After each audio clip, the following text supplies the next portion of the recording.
Guys তোমাদের video করতে পারি না, আমার একটু খুব শরীর খারাপ। এখন আমি যাবো বৌদির বাড়ি তো আমার বৌদি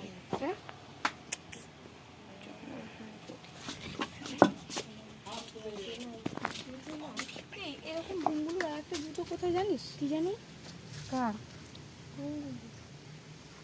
আছে কোথাও কুড়ে মুড়ে নিচে না হলে পুরানো খেলাই গেছে তো তখন একটু হল হারাইছি তো কাল দিয়ে আবার চলে আসি।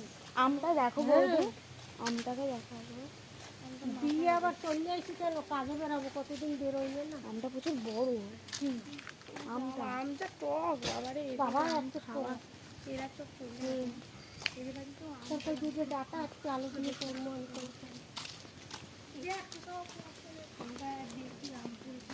হয়েছে নাকি আম? কতদিন পরে দেখলাম ঘর সব খাইয়ে আমি আম দেখতে এসেছি। গাছে তো আছে দু চারটে। হ্যাঁ চৈদাটা আমি এবার নিয়ে খাবো। কোথায় চৈদাটা আমার বৌদি চুড়িটাটা দেখতে হবে। পিঠা পিঠা আম ড্রেনে কি অবস্থা বাড়িটা।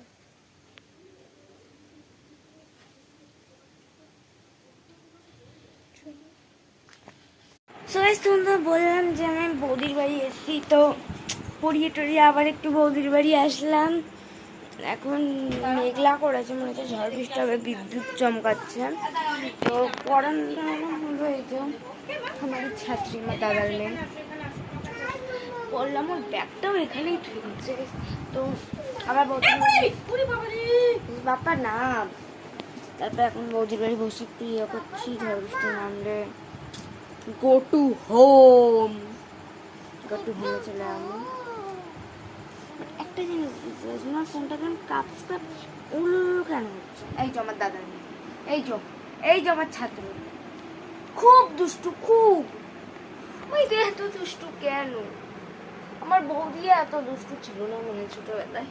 আমার সোনা পাপাটা যত দুষ্টু হয়েছে। আর একটাই গান শিখেছে, এক জীবনে এত দুঃখ আমায় কেন দিলি, এক জীবনে এত দুঃখ টাকলাটাকে কেন দিলি। টাকলু একটা টাকলু পানি গেছে, লজ্জা পেয়ে গেছে। তো অনেকক্ষণ বসে ছিলাম, তো ভাত টাত খেলাম, এখন ঘুমাবো, রাত হয়ে গেছে অনেকটাই।